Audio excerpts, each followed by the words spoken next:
Hello friends. दोस्तों आज की इस वीडियो में हम लोग पढ़ने जा रहे हैं कि अर्थ टेस्टर क्या होता है। ठीक है ना दोस्तों, यानी कि हम लोग क्या सिंपल सा पता करेंगे इस जिससे हम लोग यहाँ पर कहीं ना कहीं क्या पता करते हैं, जो ग्राउंड का रेजिस्टेंस होता है वो क्या होता है, कितना होता है, उसको हम लोग पता यहाँ पर करने जा रहे हैं। तो इसी वजह से इसका नाम हमारा क्या, अर्थ टेस्टर। क्या नाम इसका, अर्थ टेस्टर है। ठीक है दोस्तों, और इसको हम लोग हिंदी में क्या बोलते हैं, भू परीक्षक। क्या बोलते हैं दोस्तों, भू परीक्षक बोलते हैं। तो सबसे पहले हम लोग इसके बारे में क्या थोड़ा थोड़ा सा थ्योरी देखेंगे, और उसके बाद हम लोग क्या करेंगे कि इसके बाद इसका डायग्राम, पहले मैं डायग्राम को भी यहाँ पर थोड़ा सा डेफिनेशन समझाने के बाद इसका डायग्राम बताऊंगा, तो उसको आप लोगों को बहुत अच्छे से समझना है। तो सबसे पहले दोस्तों आपको ये याद रखना है हमेशा, ये जो सारा का सारा आपको दिया जा रहा है ये हमारा आईएमआरई सब्जेक्ट के सिलेबस के अकॉर्डिंग सबको दिया जा रहा है। जो हमारा 2021 का जो सिलेबस है उसी के अकॉर्डिंग दिया जा रहा है। मैं दोस्तों आपको बता दूं कि यहाँ पर ऑब्जेक्टिव क्वेश्चंस की भी यहाँ पर सीरीज चल रही है। दोस्तों अगर अभी तक आपने नहीं देखा है ऑब्जेक्टिव क्वेश्चन तो प्लीज़ जाके देखिए, वहाँ पर मैंने 11 से 12 वीडियोज़ ऑब्जेक्टिव क्वेश्चन के करवा दिए। 200 ऑब्जेक्टिव क्वेश्चन अपलोड हो गए और 500 ऑब्जेक्टिव क्वेश्चन मुझे अपलोड करने हैं। ठीक है दोस्तों, सबसे पहले हम लोग यहाँ पर बात करते हैं कि अर्थ टेस्टर क्या होता है। तो भू परीक्षक या फिर अर्थ टेस्टर जो होता है ये एक प्रकार का क्या है, हमारा ओम मीटर है। क्या है, अब देखो सिंपल सा, क्या ये रेजिस्टेंस नापता है, तो जैसे रेजिस्टेंस नापने के लिए हम लोग किसका, ओम मीटर का प्रयोग करते हैं। तो ये भी हम लोग यहाँ पर किसका रेजिस्टेंस नाप रहे हैं, अर्थ का नाप रहे हैं। तो इस वजह से ये क्या है, अर्थ टेस्टर है। भू परीक्षक द्वारा हम लोग कितना नाप सकते हैं, 0 से 50, 1500 और 300 या तक 3 या 4 परासों में, यानी कि इतने रेंज तक हम लोग प्रतिरोध को क्या कर सकते हैं, माप सकते हैं। जो हमारा ये भू परीक्षक होता है ये पोटेंशियल ड्रॉप के सिद्धांत पर कार्य करता है। किसके सिद्धांत पर कार्य करता है दोस्तों, इस चीज़ को आपको याद रखना, ये हमारा पोटेंशियल ड्रॉप के सिद्धांत पर कार्य करता है। अब यहाँ पर कंस्ट्रक्शन, तो कंस्ट्रक्शंस को मैं यहाँ से बताने से पहले उसके डायग्राम को दिखाना चाहूँगा। तो सबसे पहले एक ये देखिए, इसमें आपको स्टेप वाइज समझना है। सबसे पहले तो इसमें हमारा एक क्या होता है, जनरेटर होता है, यानी कि एक डीसी जनरेटर होता है। क्या होता है, एक डीसी जनरेटर होता है। अब जब इस डीसी जनरेटर से क्या निकलती है, सिंपल सा, जब ये मूव कराएंगे तो इससे हमारी इलेक्ट्रिसिटी निकलेगी। ठीक है दोस्तों, अब ये इलेक्ट्रिसिटी निकलने के बाद यहाँ पर आप देखिए कि किस तरीके से यहाँ पर क्या है कि हमारे दो तरीके के यहाँ पर ये सिंपल सा, अब इनके क्या करें, यहाँ से जो हमारे दो तार निकलते हैं, एक तो ये तार निकल रहा है और एक ये तार निकल रहा है। ठीक है दोस्तों, इसके बाद यहाँ से आगे देखिए, ये तो हमारे ब्रशेस टाइप हो गए, ये भी ब्रशेस हो गए। इसके बाद ये जो हमारा है, इस कंस्ट्रक्शन को देखना है, तो ये हमारा टोटल क्या है, ये हमारा टोटल है ओम मीटर। ये इतना क्या है हमारे, ये ओम मीटर है। अब इसको हम लोग सप्लाई कैसे देते हैं, इस चीज़ को समझना है। तो ये तो देखो हमारे नॉर्थ साउथ क्या हो गए, चुंबक हो गए। इसके बाद ये हमारी कॉइल हो गई, और ये हमारा क्या, ये पैमाना है, जिसपे यानी कि सिंपल सा हमें रीडिंग देखनी है। अब क्या करते हैं कि नॉर्थ पोल का एक तो देखो कनेक्शन यहाँ कर दिए, और साउथ पोल का एक कनेक्शन यहाँ कर दिए। अब इसके बाद फिर यहाँ से जो तार हमारा निकला है, एक इसका इधर कर देते हैं, और एक तार को हम लोग सीधे ले जा करके कॉइल के इधर ले आते हैं, और दूसरे को हम लोग दूसरे कॉइल को इधर से दे देते हैं। अब यहाँ पर ये देखिए, यहाँ पर ये 4 पॉइंट नीचे दिए गए हैं। अब यहाँ पर ये C1 और P1 देखिए, एक ये C1 है और ये P1 है, और यहाँ पर P2 और C2। यहाँ पर देखो C1 और P1 ये एक दूसरे के साथ लगी हुई। यहाँ पर 3 इलेक्ट्रोड हैं, ये 3 इलेक्ट्रोड हैं। ये हमारा सिंपल सा क्या है, इसे हम लोग बोलते हैं जिस पर भू इलेक्ट्रोड का परीक्षण करना है, यानी जहाँ से हमें परीक्षण करना है। और इसके बाद ये हमारे एक तो हमारा पोटेंशियल इलेक्ट्रोड है, और एक हमारा है करंट इलेक्ट्रोड। ये हिंदी में बोलते हैं विभव क्षण, और दूसरी को धारा क्षण। ठीक है दोस्तों, इस तरीके से आपने ये देखा सिंपल सा, ये डायग्राम थोड़ा सा कहीं ना कहीं दोस्तों आपको समझ में आया होगा। सबसे पहले क्या होता है, इसमें डीसी जनरेटर होता है। इसके बाद ये हमारा क्या होता है, ओम मीटर होता है। ओम मीटर की कॉइल्स को यहाँ पर हम लोग इसे डीसी जनरेटर से अपने कनेक्ट करते हैं। ये हमारे क्या होते हैं, ये हमारे ब्रशेस के साथ, ये हमारे क्या है, करंट रिवर्सल है, और एक ये क्या है, रेक्टिफायर है। यानी कि यहाँ पर दो चीज़ें हैं, एक तो करंट रिवर्सल, ये देखो ये जो दोस्तों लगी हुई है, ये छोटी छोटी, ये हमारी ब्रशेस हैं। तो इसके बाद, और ये जो ऐसे करके चिन्ह लगा हुआ, ये हमारे क्या है, इधर ये तो हमारे करंट रिवर्सल है, और इधर पर हमारे क्या है, दिष्टकारी है। ठीक है दोस्तों, और ये नीचे हमारे 3 इलेक्ट्रोड हैं। तो इधर से तो हमारे ये सिंपल से ये कैसे इलेक्ट्रोड, ये इसके थ्रू हमें भूमि का वो नापे गए रेजिस्टेंस, और ये हमारे क्या है, एक हमारा विभव क्षण है और एक हमारी धारा क्षण है।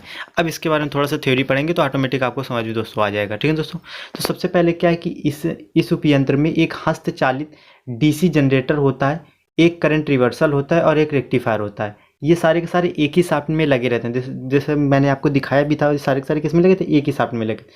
दिष्ट धारा जो जनित होता है या फिर डीसी जनरेटर होता है, ओम मीटर की वोल्टेज कॉइल तथा करंट कॉइल को दिष्ट धारा प्रदान करता है। क्या करता है, जो हमारा ओम मीटर होता है उसकी जो वोल्टेज कॉइल होती हैं और उनकी जो करंट कॉइल होती है उनको क्या धारा प्रदान करता है। ओम मीटर की वोल्टेज और धारा की जो कुंडलियाँ होती हैं वो परस्पर कैसी लगी होती हैं, समकोण पर लगी होती हैं। कैसी लगी होती है, समकोण पर। अब देखो ये दोस्तों यहीं से आपके ऑब्जेक्टिव क्वेश्चंस भी तैयार होते हैं कि वो सारे के सारे कैसे मतलब वोल्टेज कॉइल और पोटेंशियल कॉइल किस एंगल में लगी होती, तो यहीं से आपके ऑब्जेक्टिव क्वेश्चंस तैयार होंगे। सो दोस्तों आप वीडियो को प्लीज़ और पूरा अच्छे तरीके से देखिए, बहुत ही अच्छी तरीके से कहाँ पर हमारे ऑब्जेक्टिव क्वेश्चन फ्रेम होंगे वो सब मैं सारा बताऊँगा। धारा कुंडली जो होती है, करंट कॉइल होती है, वो परिपथ परीक्षण की धारा के समानुपाती धारा वहन कर सकती है, जबकि जो वोल्टता कुंडली होती है वो भू प्रतिरोध में विभवपात के समान धारा को वहन करती है। इस प्रकार ओम मीटर की वोल्टता कुंडली वोल्ट मीटर तथा धारा कुंडली एमीटर का कार्य करती है। यानी कि जो हमारा ओम मीटर होता है उसमें जो हमारी पोटेंशियल कॉइल होती है वो वोल्ट मीटर कहती है, और जो हमारी करंट कॉइल होती है वो एमीटर के तरीके कार्य करती है। संकेतक में विक्षेप सिंपल से डिफ्लेक्शन दोनों कुंडलियों में धारा के समानुपाती होता है। इस प्रकार यंत्र सीधे ही प्रतिरोध को क्या कर लेता है, माप लेता है। धारा परिवर्तक जिसे हम लोग क्या बोलते हैं, रेक्टिफायर बोलते हैं, सॉरी करंट रिवर्सर बोलते हैं, और जो रेक्टिफायर दोनों में क्या होता है, सरल दिक् परिवर्तक होता है, जिसमें एल आकार के खंड सेगमेंट्स लगे रहते हैं। ठीक है, तो जिस शाफ्ट पर जनित्र लगा होता है उसी पर दोनों खंड लगे रहते हैं। इस प्रकार जनित्र के हैंडल को घुमाने पर तीनों एक समान गति पर घूमते हैं।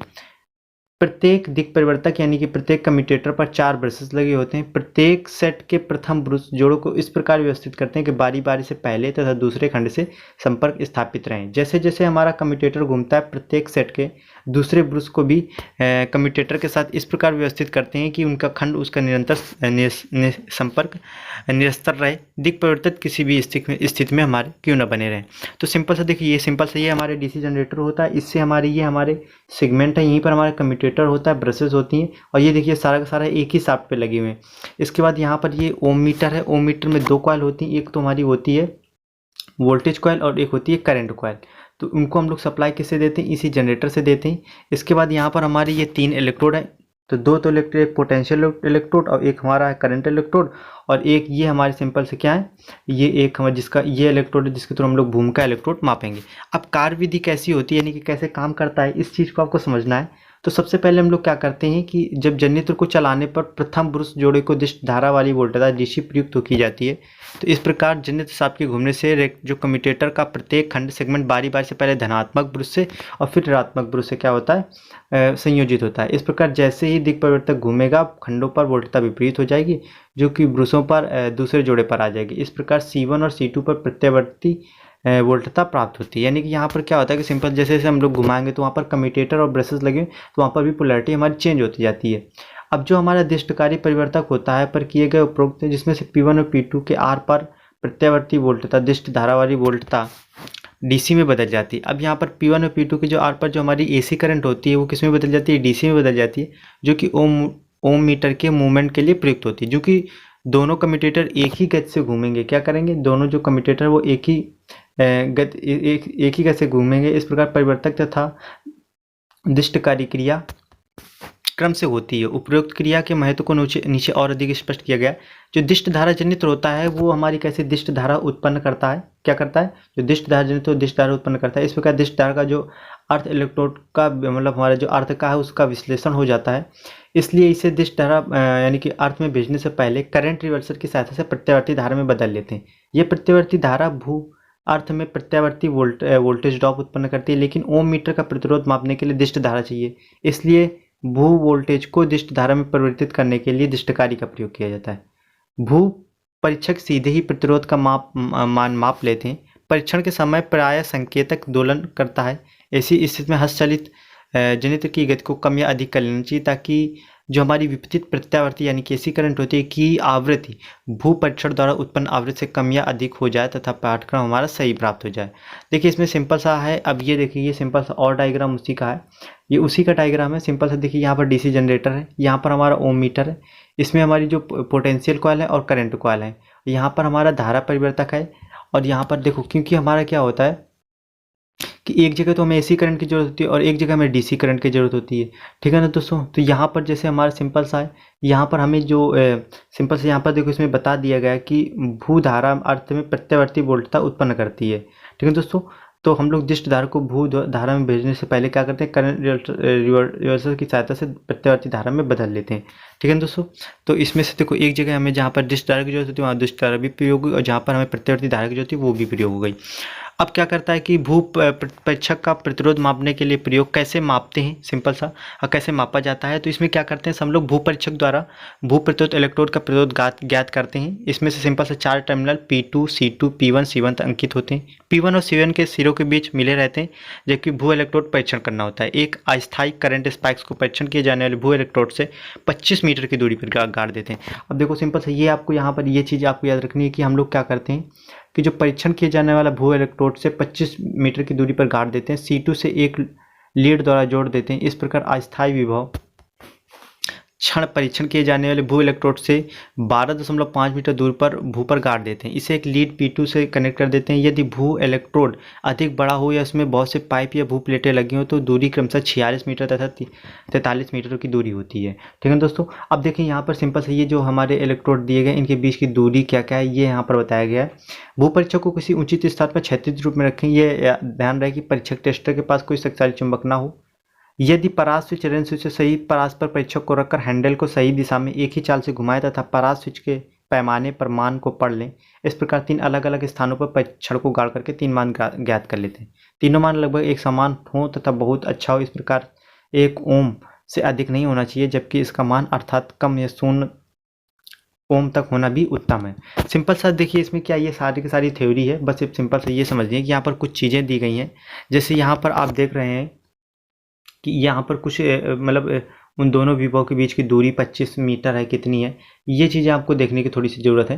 तो ये बस चीज़ें आपको यहाँ पर देख लेनी है। बाकी इसकी कंस्ट्रक्शन है वैसे तो, क्योंकि अगर रिटर्न तो होना नहीं है तो इस वजह से कंस्ट्रक्शन तो बनाने को आपको आएगी नहीं। तो यहीं पर यही डाटा होता है जो आपको इंपॉर्टेंट होता है।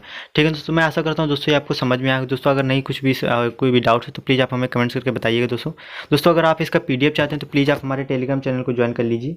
ठीक है दोस्तों, पॉलिटेक्निक लर्निंग 77 ये हमारे टेलीग्राम चैनल का नाम है। ठीक है दोस्तों, और यहाँ पर मैं ऑब्जेक्टिव क्वेश्चन भी करवा रहा हूँ EDD सेकंड, IMRE और UEE के। ठीक है दोस्तों, तो दोस्तों अगर अभी तक आपने हमारे चैनल को सब्सक्राइब नहीं किया तो प्लीज़ सब्सक्राइब कर लीजिए और वीडियो को लाइक एंड शेयर करना ना भूलें। थैंक यू दोस्तों।